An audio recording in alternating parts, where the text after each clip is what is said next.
কিন্তু তোমরা এমন সুন্দর একটা ভিউ পাবে। কেদারনাথ এটা সবারই একটা বলা যায় ড্রিম প্লেস ভাই। তো এই হচ্ছে সোমনাথ মন্দিরটির পাশেই কিন্তু রয়েছে মল্লিকার্জুন মন্দিরটা, বাঙ্গেশ্বর বাবা মন্দির, সেই মন্দিরটা এখানেই কিন্তু সেই 12টা জ্যোতির্লিঙ্গের আছে। আর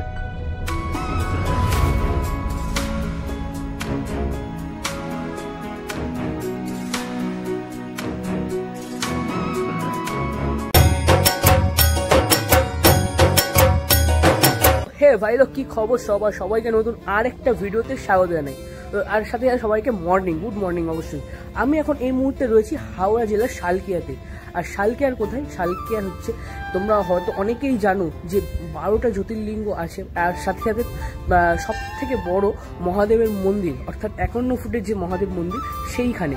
লোক আমি এখন রয়েছি বাঙ্গেশ্বর মন্দিরে, আর সেখান থেকে তোমাদের পুরো ভিডিওটা ডিটেলসে তোমাদের কাছে শেয়ার করবো। তোমরা কীভাবে আসতে পারো এখানে, কখন থেকে কখন ওপেনিং আছে, টাইমিং কখন আছে, তারা গঙ্গার ওপাশ দিয়ে অর্থাৎ আমাদের কলকাতা বা বারাসাত কল্যাণী সাইড দিয়ে আসতে চাও তারা কীভাবে আসবে, সব টোটালটা তোমাদের এই ভিডিওতে শেয়ার করো। দেরি না করে অবশ্যই সবার সাথে ভিডিওটা শেয়ার করে দাও, আর চ্যানেলটা অবশ্যই সাবস্ক্রাইব করে দিও, যাতে এই যে নতুন নতুন আপডেটেড ভিডিওগুলো, নতুন নতুন জায়গার ট্রাভেলিং ভিডিওগুলো বা পুজো আপডেটগুলো তোমরা ঘরে বসে দেখতে পারো।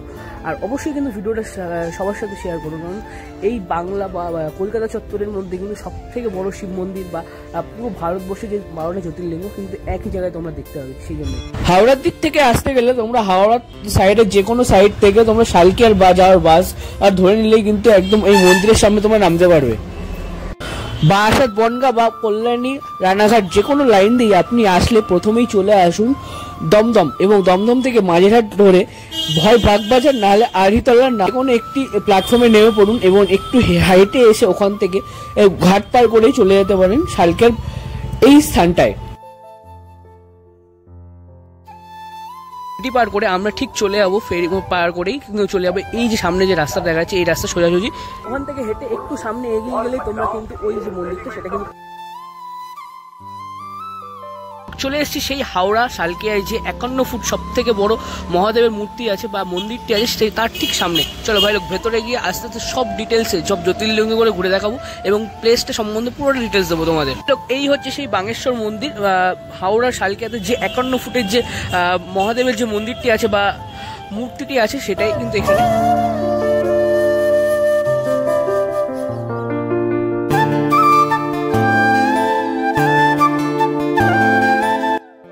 তোমাদের এই বাঙ্গেশ্বর মন্দিরে একটা আপডেট দিয়ে রাখি ছোট করে।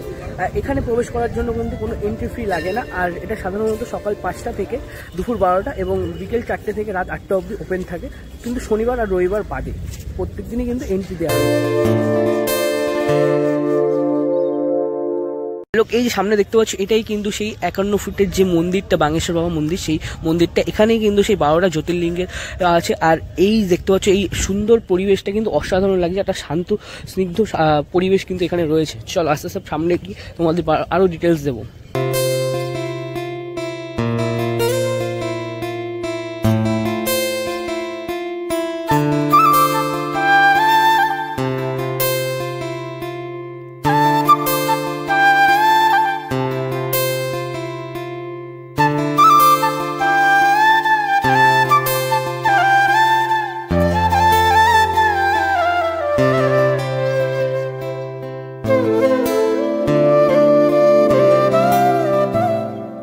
ওই সাইডটা দিয়ে তোমাদের ভিউ দেখাচ্ছিলাম মহাদেবের, এই যে 51 ফুট মহাদেবের যে মূর্তিটা আছে। তো ঠিক রোদের জন্য কিন্তু ভালোভাবে আসছিল না, তাই জন্য ঠিক এপাশে চলে এলাম, আর ঠিক প্রপারভাবে তোমাদের দেখাবো বলে কিন্তু ভাই লোক চলে এলাম। দেখো অসাধারণ কিন্তু, আর এই যে গঙ্গার ধার, গঙ্গার বরাবর কিন্তু এই যে মহাদেবের 51 ফুট মূর্তিটা রয়েছে, অসাধারণ সুন্দর।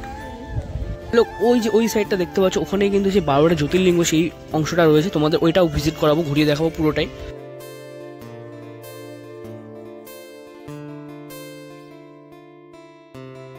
তো স্বয়ং এখানে রয়েছেন, তার সাথে সাথে কিন্তু এখানে আরও যে দেবদেবী অর্থাৎ শ্রীকৃষ্ণের যে আরও অংশগুলো সেগুলো কিন্তু এখানে রয়েছে, সেই ভগবানের মূর্তিগুলো কিন্তু এখানে রাখা আছে, সব কিছু তোমাদের ঘুরে দেখাবো। ঠিক পাশে এই যে দেখতে পাচ্ছ যে সুন্দর করে জায়গাটাকে ডেকোরেট করা হয়েছে, মহাদেব এবং মা গঙ্গা সবাই কিন্তু রয়েছে এখানে। এর পেছনেই কিন্তু রয়েছে সেই জ্যোতির্লিঙ্গের অংশগুলো, তোমাদের টোটালটা দেখাবো এবার। প্রবেশ করছি আমি, আর একটা গুহার মতন ফিল এখানে আসছে। আর এই যে ঠিক এখানে সেই 12টা জ্যোতির্লিঙ্গ রয়েছে, তোমাদের টোটালটা ঘুরিয়ে দেখাচ্ছি। দেখো এই যে চারি সাইডে কিন্তু টোটাল মিলিয়ে রয়েছে পুরোটাই, সবকটা এক একটা করে তোমাদের আস্তে আস্তে ঘুরে দেখাবো পুরোটা। আমাদের এই ভারতবর্ষে মহাদেবের যে 12টা জ্যোতির্লিঙ্গ আছে নানা স্থানে, সেই 12টা জ্যোতির্লিঙ্গ কিন্তু এইখানে আসলে তোমরা একভাবে এক জায়গায় দেখতে পাবে। পরপর কিন্তু এখানে সাজিয়ে রাখা হয়েছে সব, আর সেই মন্দিরগুলোকে তৈরি করা হয়েছে এখানে। তার মধ্যে কিন্তু মহাদেবও রয়েছে, যেমনভাবে সেই জ্যোতির্লিঙ্গকে সেখানে গেলে দর্শন করতে পারবে তেমন কিন্তু এখানে প্রস্তুত করা রয়েছে। প্রবেশ করলাম, আর এখানে এই প্রথমে যে মন্দিরটা রয়েছে সেখান দিয়ে তোমাদের আস্তে আস্তে এরকম করে ঘুরেটা প্রতিটা মন্দির দেখাবো, চলো।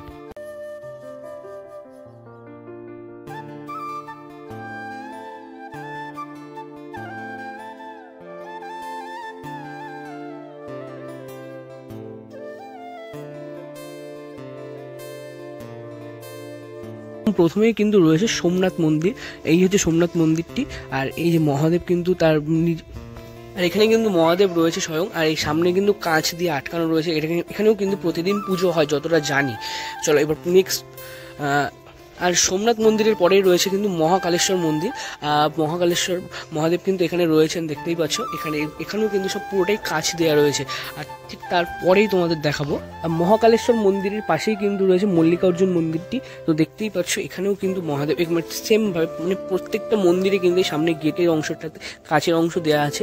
আর সবকটা মন্দিরেই কিন্তু এই যে যতগুলো জ্যোতির্লিঙ্গ আছে এখানে সবকটাই কিন্তু পুজো হয়। তো দেখতেই পাচ্ছ এখানে। আর তার ঠিক পরেই রয়েছে, দেখতেই পাচ্ছ কেদারনাথ। সেটা সবারই একটা বলা যায় ড্রিম প্লেস ভাই। তো দেখতেই পাচ্ছ মহাদেব যেমনভাবে রয়েছে তেমনভাবে কিন্তু এখানেও রয়েছে। হিন্দিতে যেহেতু লেখা আছে ঠিক মানে বুঝতে পারছি না, তো তোমরাই দেখে বলো মহাদেব এটা কোন জ্যোতির্লিঙ্গ, অবশ্যই তোমরা কমেন্ট করে জানিও। ঠিক তারপরে আর মহাদেবও কিন্তু এখানে অসাধারণ রূপে রয়েছে কিন্তু। আর তারপরেই রয়েছে বদ্রীনাথ। এই যে বদ্রীনাথের মন্দিরটা তোমরা দেখতেই পাচ্ছ, চলো আস্তে আস্তে সামনে নিয়ে যাই তোমাদের। তো মহাদেব এখানে তোমরা অবশ্যই দর্শন করে নিও। তোমরা অবশ্যই এসে কিন্তু এই 12টা জ্যোতির্লিঙ্গ ঘুরেছো। যদি তোমরা বাইরে অর্থাৎ ভারতবর্ষের চারি সাইডে তোমরা ঘুরে ঘুরে মহাদেবের এই জ্যোতির্লিঙ্গগুলো দর্শন না করতে পারো, অবশ্যই তোমরা এখানে এসে এই জ্যোতির্লিঙ্গগুলো দর্শন করো। তাদের পরেই ঠিক কিন্তু রয়েছে রামেশ্বরম মন্দির। দেখতেই পাচ্ছ অসাধারণ সুন্দর কিন্তু, মানে ঠিক একইভাবে কিন্তু এখানে প্রস্তুত রয়েছে মহাদেবের এই জ্যোতির্লিঙ্গ। আর সাথে সাথে মন্দিরগুলো কিন্তু অসাধারণ, পুরো একই ডিটো আকারে কিন্তু কমপ্লিট করা রয়েছে এখানটায় রয়েছে এখানে। তো এরকমভাবেই কিন্তু পরপর সব 12টা জ্যোতির্লিঙ্গ রয়েছে। সব মানে একেবারে বলা সম্ভব না, তোমরা এসে অবশ্যই এটা ভিজিট করো, তাহলে ভাই লোক দেখতে পাবে মহাদেবের এই যে 12টা জ্যোতির্লিঙ্গ তোমাদের দর্শন হয়ে যাবে অবশ্যই। এখানে কিন্তু এখানেও রয়েছে মহাদেবের মন্দির, এখানে রয়েছে পরপর কিন্তু এখানে সব মন্দিরগুলো রয়েছে। 12টা যে জ্যোতির্লিঙ্গ সেইখানে সবকটাই রয়েছে। আস্তে আস্তে ঘুরিয়ে দেখায় তোমাদের এবার।